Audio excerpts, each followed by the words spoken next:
Hey, what's up YouTube, and welcome back to the Knicks Cave. The Knicks fall to Orlando Magic. Let's talk about that.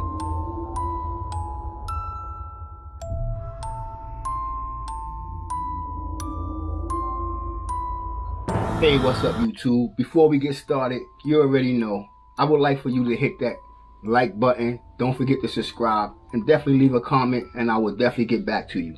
Alright, let's get right into it. There's what can I say, YouTube?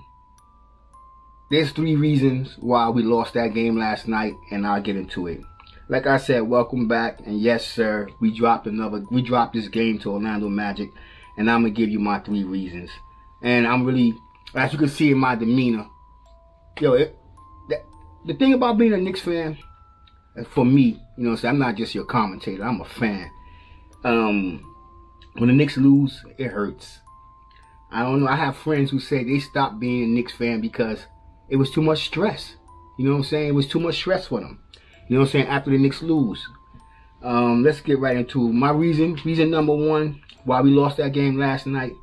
We still playing Julius Randle as a power point. And at times, Julius Randle get too selfish. This is when the coach have to bring him out. I'm getting ahead of my time. But especially in crunch time, I know he's our superstar, our all-star.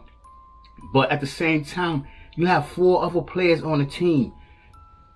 Teams are actually now waiting for a crunch time because they know Julius Randle is not going to pass the ball.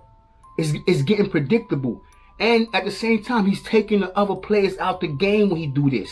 I don't know. The coaches have to pull him to the side. I know you're getting paid $117 million, but it's still team ball. This is what makes LeBron James such a great player. Knowing when to give up the ball. Julius Randle must know when to give up the ball. The coaches must know when to tell Julius Randle, or have the courage to tell Julius Randle to give up the ball. Alright, my reason number 2. I mean, like I said, this was a heartbreaking loss because the Knicks started out looking decent. Orlando came to play. I don't want to take nothing away from Orlando from this, especially this game, especially my man Cole Anthony. He came out, he was really hot. He had like 15 points in the first quarter alone. At one point, he was doing it all by himself. But, you know what I'm saying, I knew there would be a point where the rest of the Orlando Magic would get just as hot, and the Knicks fell apart. Again in the 4th quarter, again from the coaching. The coaches see us slipping 5 or 6 minutes and don't replace or make no moves. All right. Okay, let's get into number. This is reason number 2. Coach Tibbs got to know when to take Julius Randle out the game, as he took Evan Fournier and Kemba Walker out the game. He got to sit Julius Randle aside and let him know what he's doing wrong. He got to stay with the matchups that are working. And what I mean by that is that before the Magic went on their run, we had our bench in there. He mixed it up again with Toppin and Randle, which I think is a good combination. But at one point before he brought Randle back in there, the bench was doing good. The bench had us in the game. He had no reason to take us out. He had no reason to take the bench out of the game. Soon as he brought the starters back, which I might remind some of you out there, was our same problem from last year. The starters would come on and undo all the work the bench did because of Julius Randle. Because Julius Randle gets selfish and don't want to pass nobody else the ball. He's our superstar, but we have to face fact. Julius Randle is starting to let the talk go to his head. He's going to want to pass the ball no more. And crunch time, we brought Evan Fournier and Kemba Walker in to help him out. The coach didn't have them 2 players out there. Granted, they wasn't having such a good game, but that would have relieved some pressure off of Julius Randle.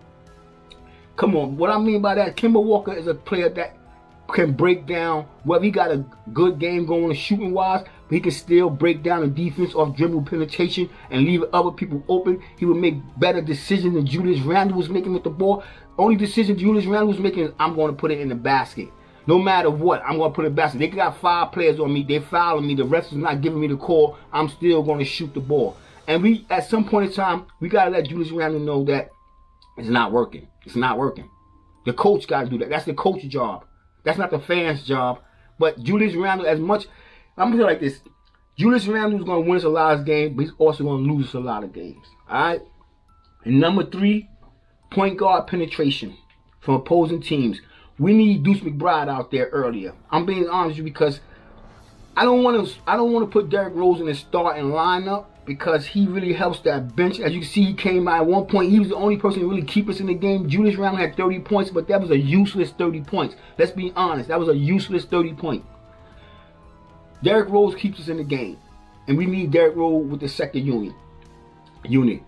What we got to have to do, and we have to start trusting Kemba Walker some more. Start playing. I mean, it's early in the season.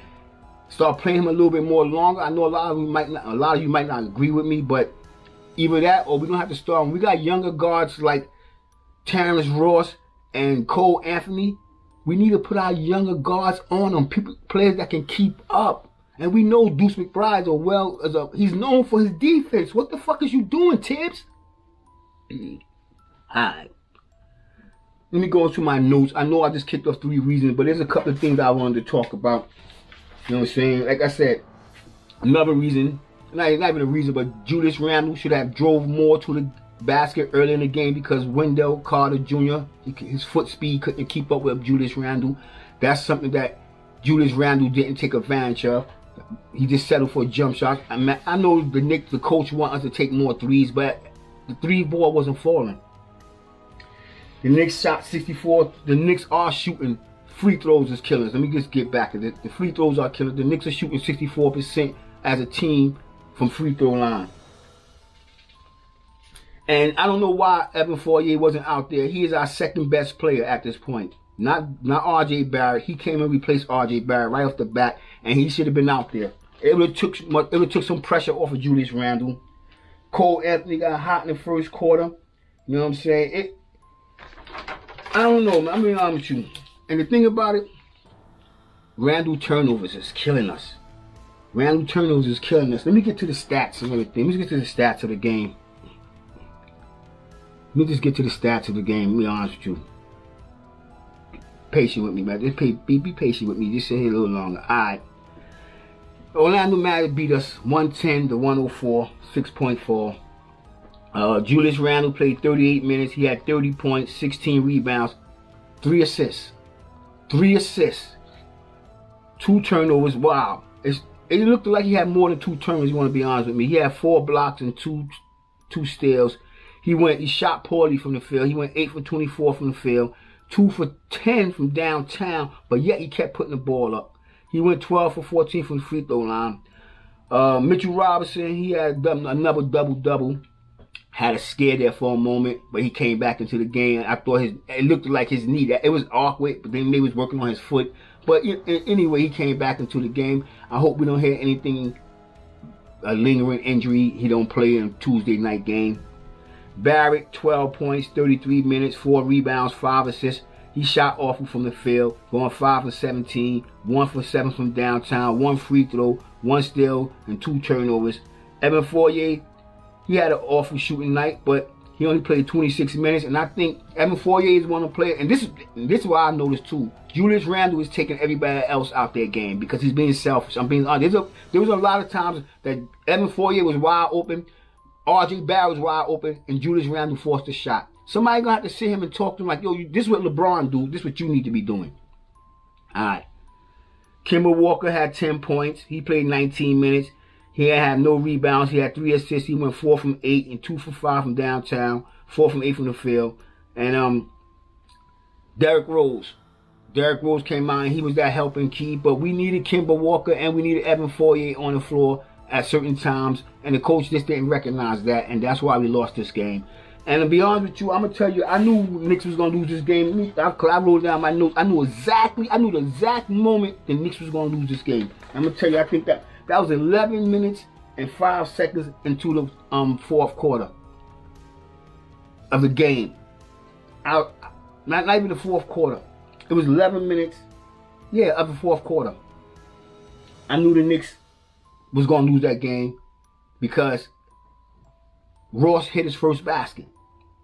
And once Ross hit his first basket, it got ugly for the Knicks. And this is what I meant by having a point guard out there that can stay on other point guards, especially as quick as Ross is, because he was baking R.J. Barrett. You know what I'm saying? And I know what?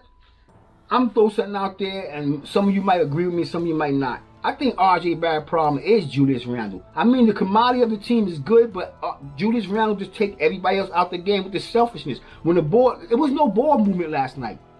I don't mean to just cut it off and jump into that. It was very little ball movement. Everybody was playing one-on-one hero ball, and that's what cost us the game last night. And I hope when they go back and watch tape, they see this. I hope the coach do what they're supposed to do and tell them what they was doing wrong. And I hope Tibbs, when he see a player doing that, and I'm mainly talking about Julius Randle, take him out the game. Simple as that.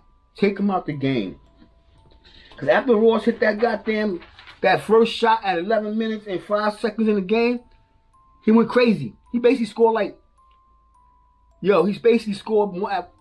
17, 14, 15 points at one point in the fourth quarter. He just heated up. And the Knicks made no adjustments. You know what I'm saying? They made no adjustment at all. You should have brought McBride in. Try something different. You have to start doing things out of the box if you want to consider yourself to be a great coach. I mean, I don't like, what's this dude name? I'm going to go different sports. Coach Belichick. I don't like Belichick. I'm a Jet fan. Damn, we had a terrible loss this week. But he always do things out the box. I mean, everybody wants to say Tom Brady made him great, but he's just a great coach. I'm being honest with you. He made our coaching staff, the New York Jets that is, look like toddlers in a park on a seesaw, and somebody got off in a seesaw, bam! That's what he made our coaches look like. And that's what Thibodeau, our coach of the year, looked like last night. Well, with that being said, I want everybody out there to stay safe, stay healthy, God bless, and peace.